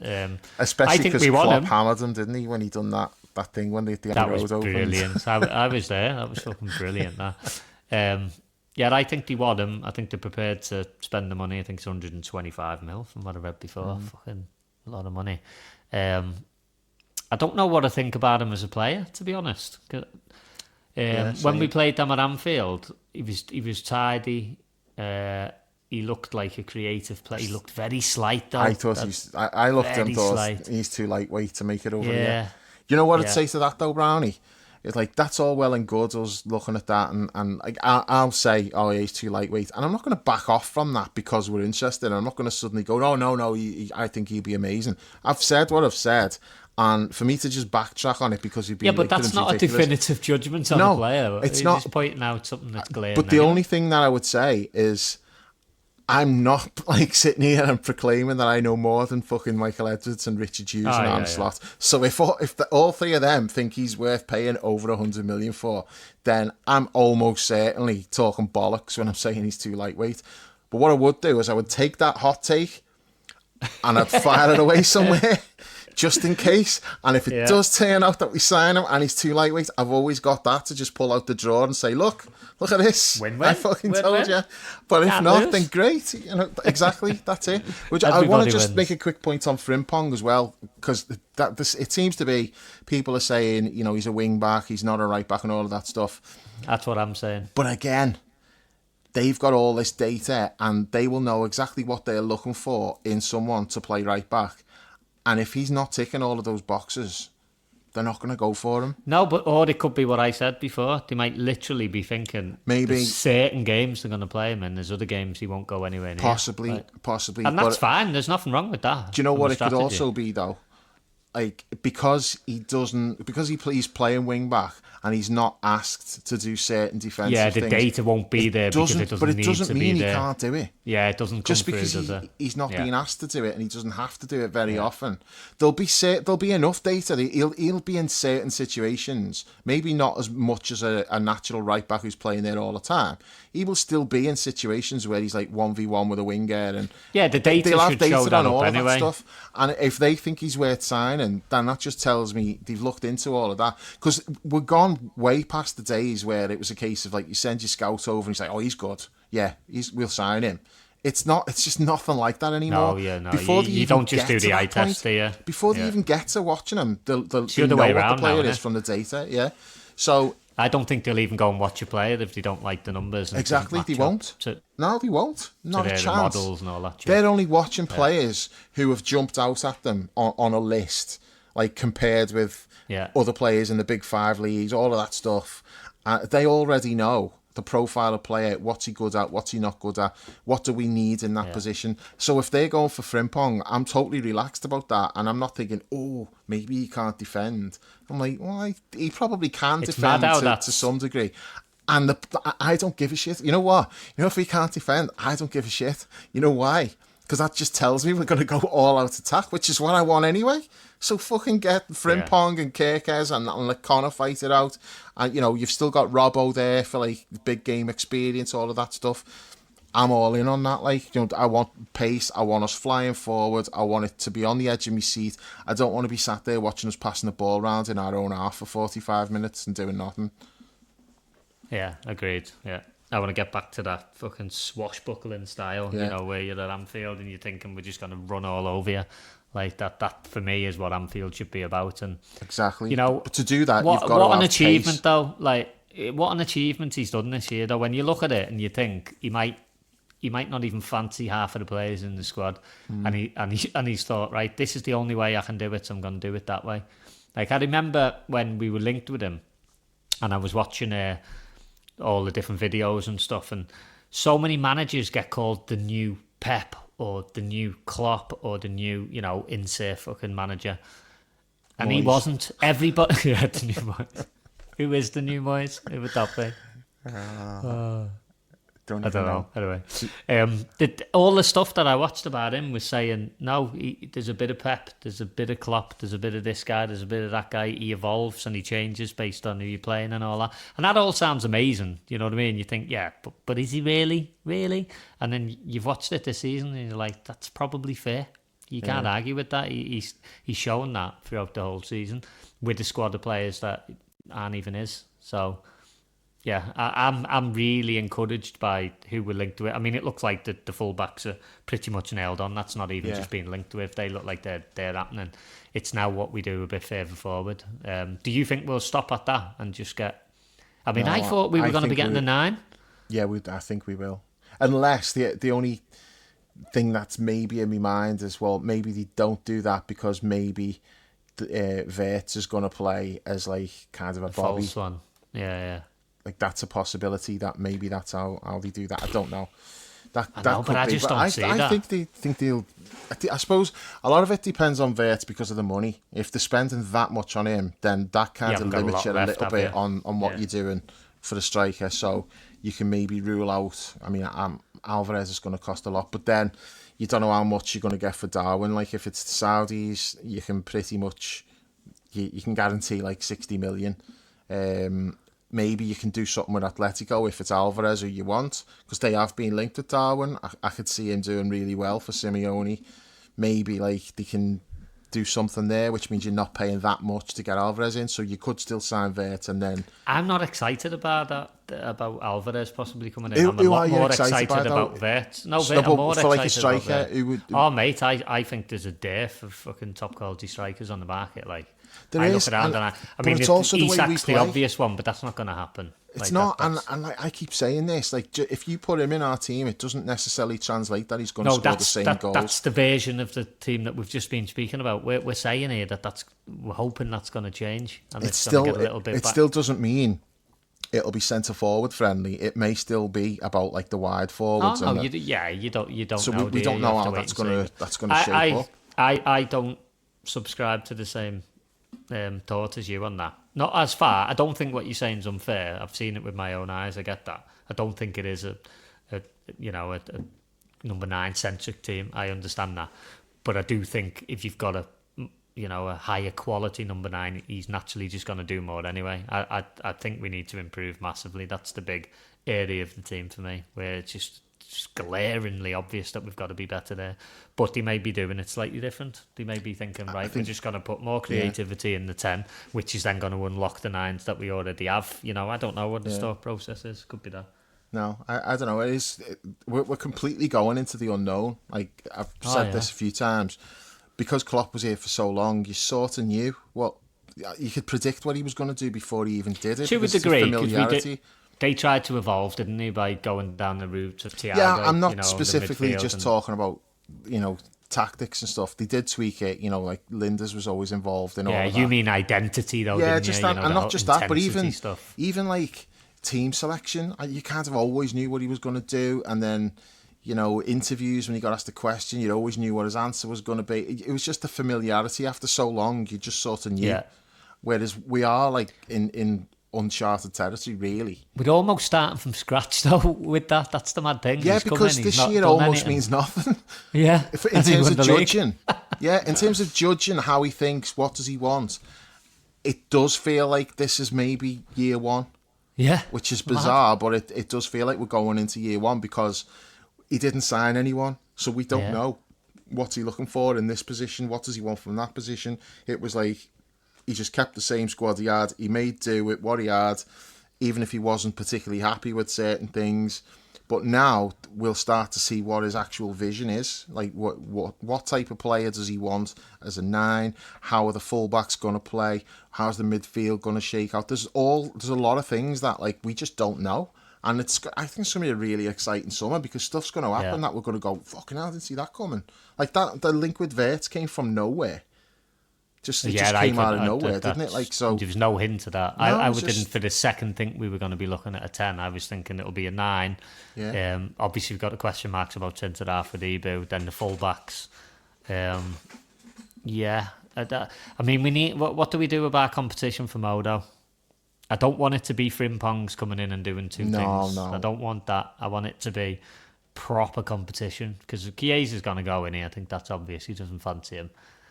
So, I think it's got to be a multifunctional player who can cover different positions. So he may well be starting at number 9, and then if Mo needs a rest, he shifts over and Jota comes in or whatever. I don't know, but I don't know who it is. But I don't think you can sign someone who specifically just plays on the right because of the Mo. The context, and I do think he's got to play it? less, but it's still not going to be enough for it's not the same a as high the quality left. backup to be. We've basically happy. got two players for one player on the left, haven't we? And it's not the same with Mo. No. With Mo, it's been basically 100% Mo, whereas on the left it's 50-50 Gakpo Diaz. Whereas we want it to be like 75-25 probably. And even if it's that, a top quality player is not going to be happy with the 25. So that's why I think it's someone who's got to play another position. Yeah, that makes sense. But I don't know who that is. I don't know idea. That's but like I say, it's going to be interesting to see what we do. Yeah. But I think the Frimpong, to me, that was done in March. And I know it's easy to say now, but even at the time, I did think, there's something in that. Was when like that video came out with Gravenberch, and he's like, all right, la. And I'm like, Yeah. And it was the way they were laughing about it. That's an in-joke with them. Yeah. And so then as soon as that story came out the other well, week, you're like, yeah, this is definitely happening. But did you see that interview with him when he was talking about when he was a kid? Yeah, he wanted to go to Liverpool Academy, but they couldn't afford to travel or whatever. Yeah, he said he had trials with basically all the teams in the Northwest, all like the big teams.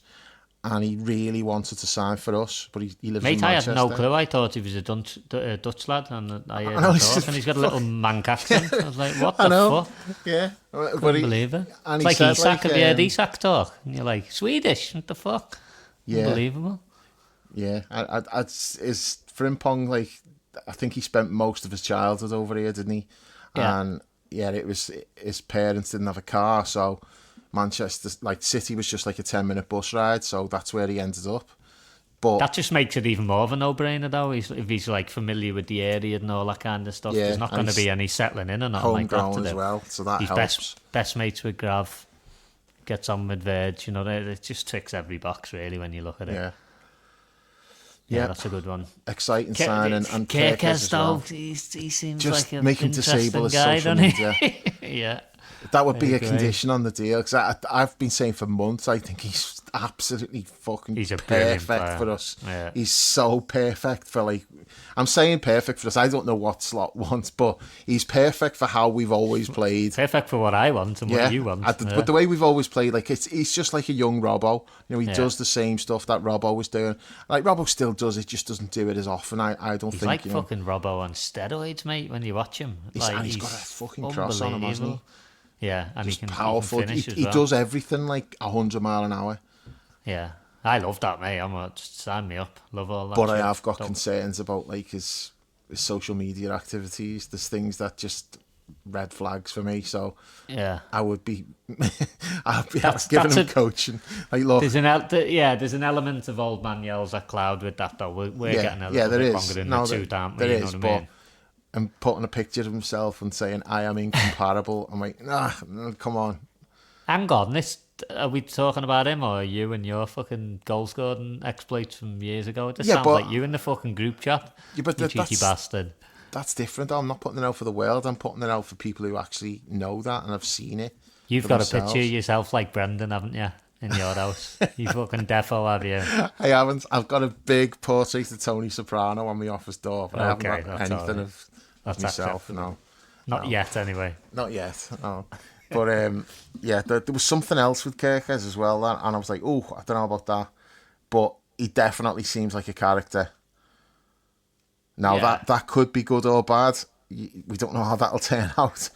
but he's got something about him. Do you know what? He might, like, him and Robbo together will be interesting in many ways when you think about it. He could, you know, if they're going to be competing with each other. He? Yeah. And Robbo loves having a laugh, doesn't he, around the place? So maybe he needs him a little bit just to say, no, hang on, mate, I've made these mistakes and that. Just cool yourself off a little bit. Yeah. I don't know. But it'd be interesting to see. If Robbo embraces that. What do you think about the money on that, though? It's like, I know they're negotiating at the moment, like 45 or something. Yeah, I'm fine with it because I think in the past, like Klopp had said to people, I don't need to spend big money on a fullback because all they do is run up and down. Yeah. So you can teach them the rest. But if they can run up and down, they've got the energy to do that. You can teach them, the other things. But then I do think like the game's sort of changed over recent years, and fullbacks are more important now than ever. I was going to say that. And you get involved because in the wingers are all inverted and now, and your width's coming from your fullbacks. They're almost doing two jobs, aren't they? Like the best ones are doing two jobs. They're not just like the fullback. They're actually like your wide attacker as well. Ironically, Klopp almost changed that, though, didn't he? So he's kind of making the point that you can spend 8 million on one and then teach him all this shit. And then suddenly his fullbacks are getting 15, 20 assists a season, and everyone just starts copying it. Yeah. And then, as you say... And then the prices go up. Yeah. You're not picking up someone for 8 million quid. It doesn't matter who it doesn't matter what position you're down on the team sheet. If you're fucking creating chances, you're going to cost money. That's just how it is. Traditionally, years ago, it might have been the 10. We're even speaking about that now, but the game it's ever evolving, innit? Yeah. I mean, you'd even see in situations now where some teams are putting the fullbacks where they've gone in and played as a 6. Some are having them in as a 10 in the build, and they're going and playing as a 10. Yeah. And then when they lose the ball, they drop back in. It's mad. When we got linked, I love him. You know, I do, but I would not have him. No, that would be a disaster. But I do like watching him. I love watching him. He's a proper maverick, isn't he? Yeah. Love watching him. But yeah, he's a number 10. He's not a left back. Yeah, fucking mad. They really like him though. You know, like all the nerds at Liverpool. They really like him. They've had their eye on him for years. But I've always thought the whole it's no smoke without fire thing with him. Like he kept coming up, didn't he? Yeah. But I think he's the kind of one where he's always been number 3 on the list. So he's never gone away. They've always been like, well, if we don't get 1 or 2, maybe. There's always been other ones he'd prefer, like because I like that Robinson as well at Fulham, but he's probably just a little bit older now. 28 when next season starts. Well. Yeah, I do like him though. He's good. Well, we found out as well that he's a red. That's not being publicised, but Terry was on the train with his ma, wasn't he?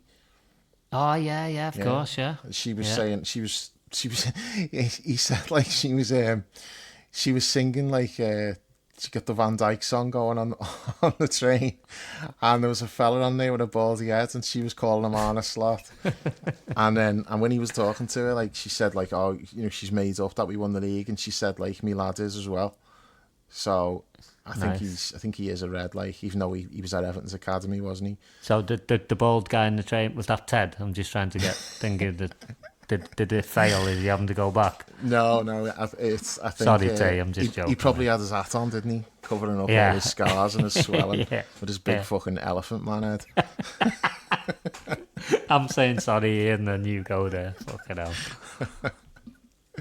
Shout out to Tay. Yeah. What are we thinking about outgoings? I know we're fucking going on here, but. While we're on the subject, is like Costas has been linked with Leeds. Yeah, he's definitely going. Queeve's going, isn't he? Definitely going. That's clear. Who else do we think there's going to be any surprises?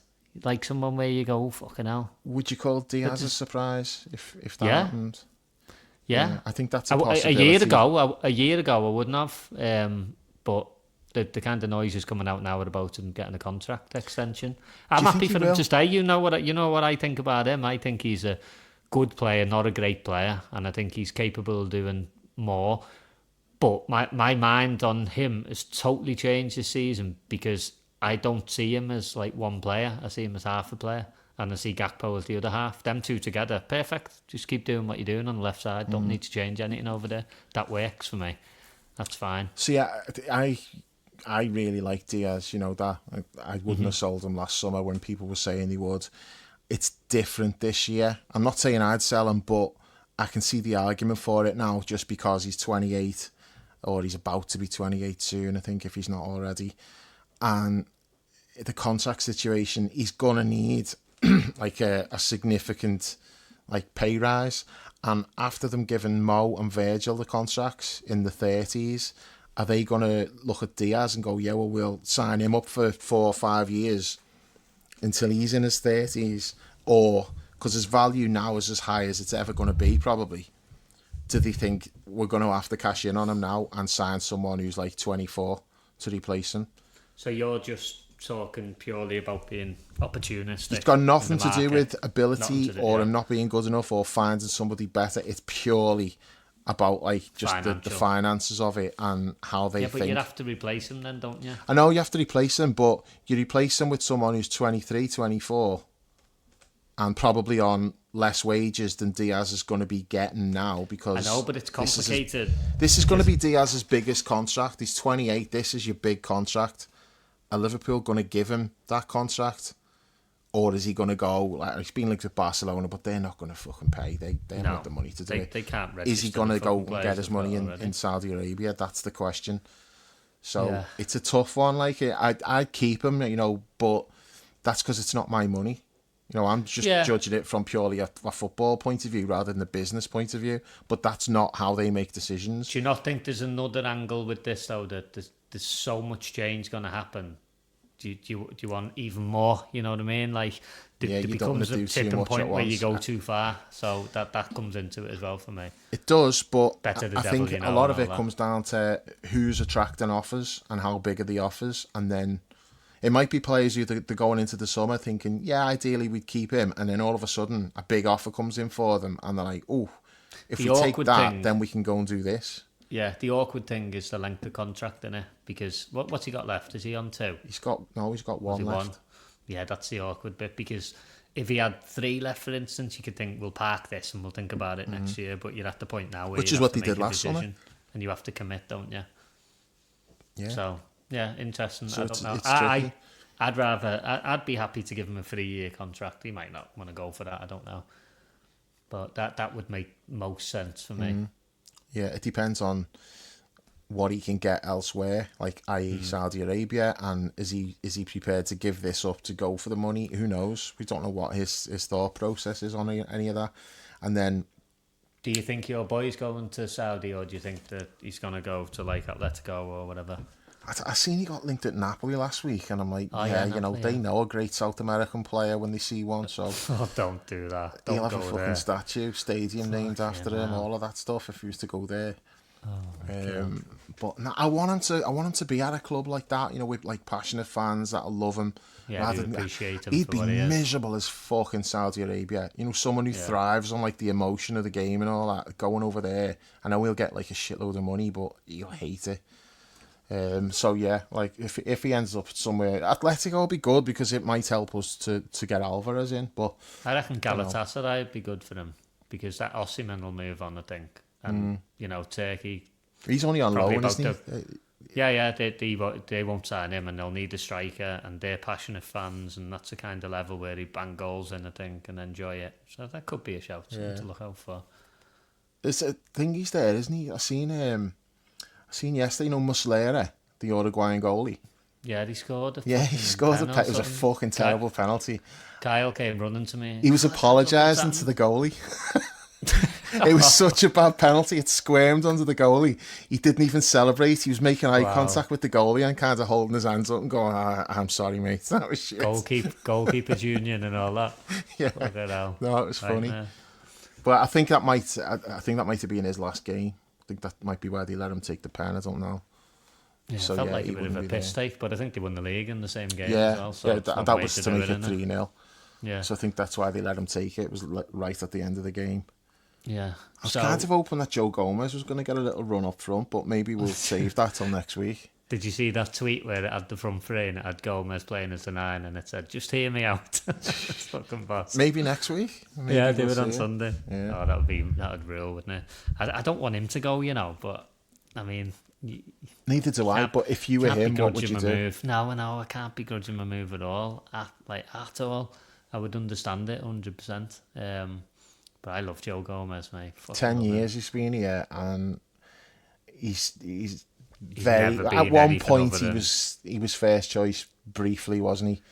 But other than that, injuries then fucking come in. That's I don't know. It's a long time to not be first choice. I don't know whether he'll give it another year or not, or if he thinks it's time.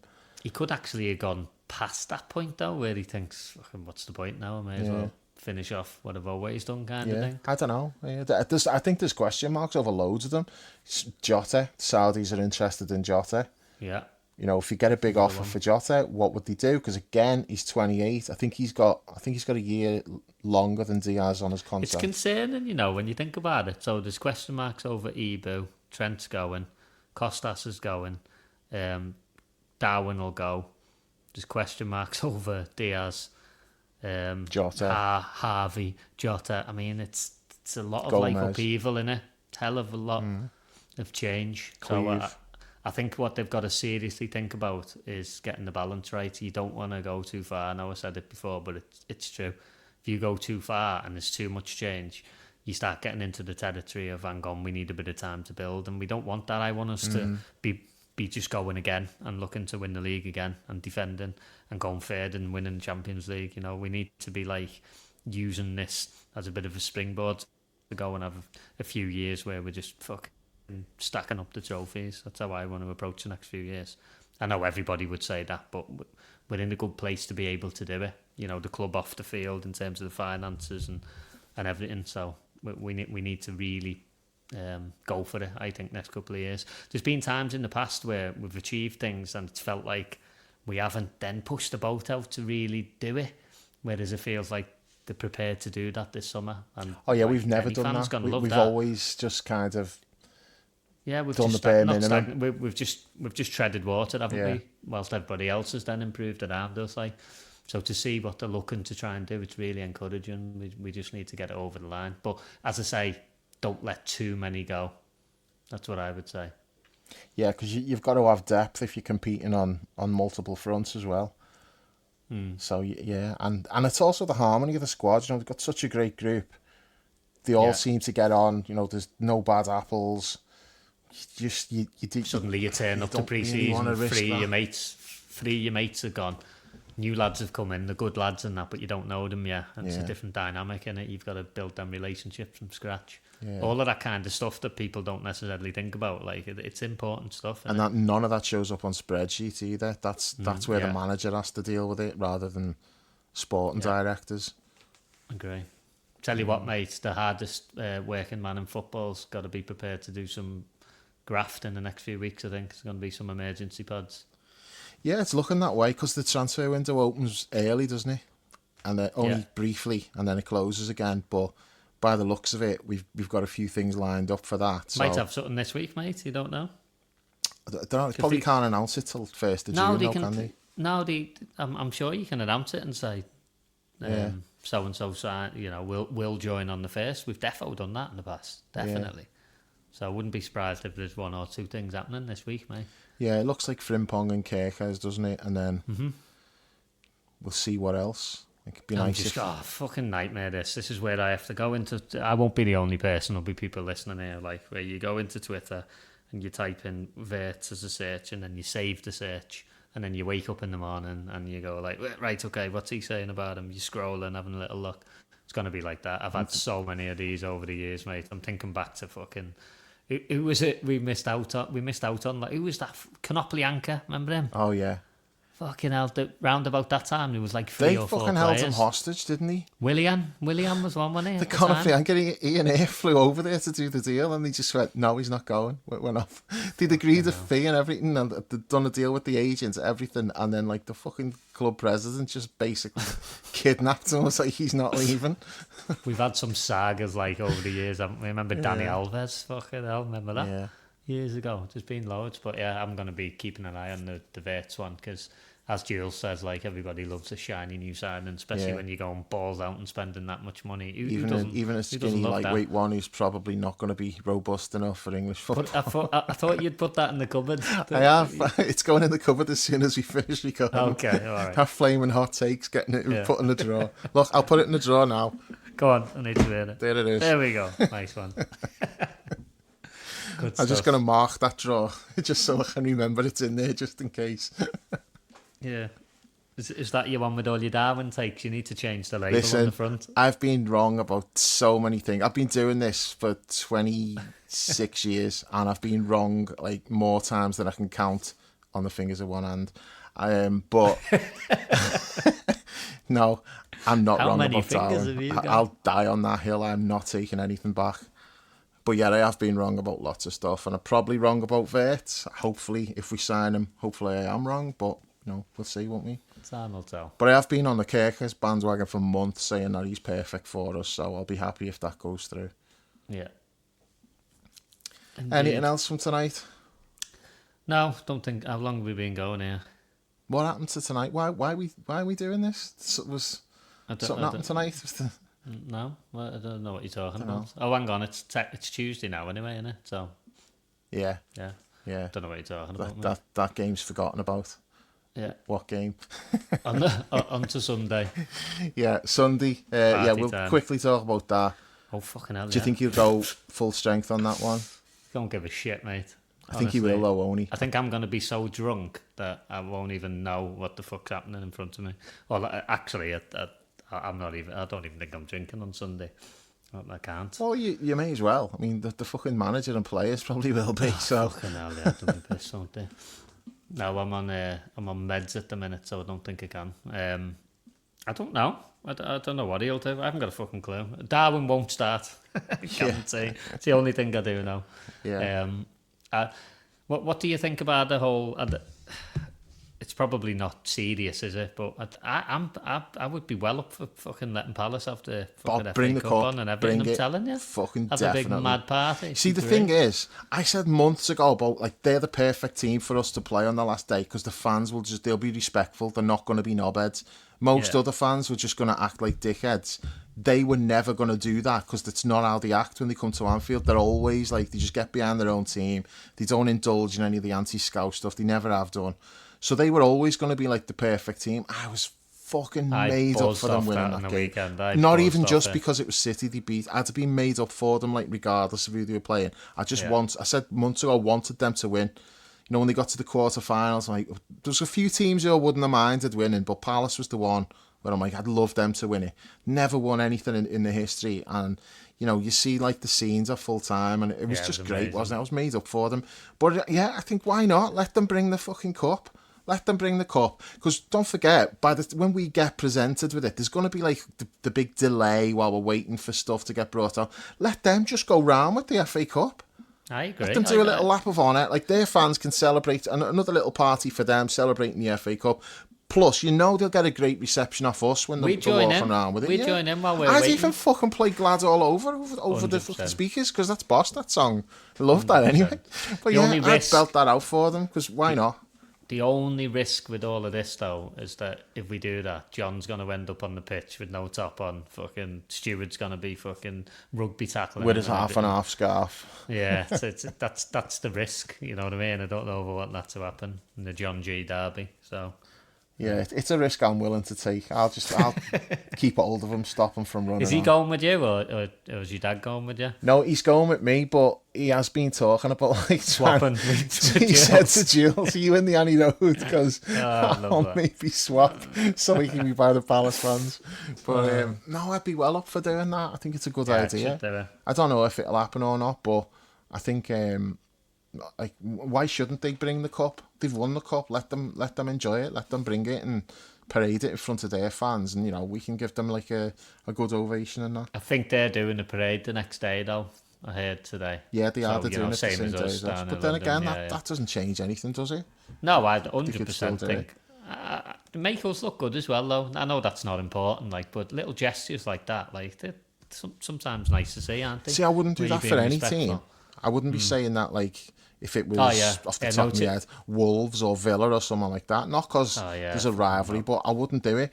But Palace are different because the fans don't sing all the anti-scout stuff like that most teams do.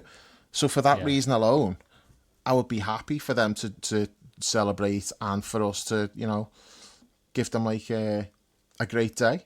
Yeah, agreed.